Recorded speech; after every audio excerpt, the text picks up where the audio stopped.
આજે તો આપણે આવી ગયા વાડીએ। આ છે બધી આપણી જુવાર, બધી જ આપણી ઝાડ છે।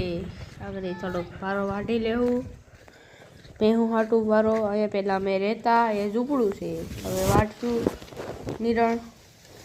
આપણે કાંઈ કેમેરો તો નહીં એટલે એટલું બધું ચોખ્ખું ન દેખાય આપણા ફોનમાં। ઝપાઝપ વાટીને આપણે બાંધી દીધું એટલે ભારો। આપણે કરી દીધું વાટવાનું ચાલુ। આ રીતે આપણે વાટી લીધું આપણે। હવે આપણે વાટવાનું પૂરું થાય, કારણ કે થોડુંક જ બાકી છે, એક બધ વાટી જાય એટલે પૂરું। આ રીતે આપણે વાટી લીધું છે, જોઈ લો એટલું વાટી લીધું છે। એક પારો વાટી નાખ્યો એટલે આખો દી આપણે માલ ને ઉપાડી દી।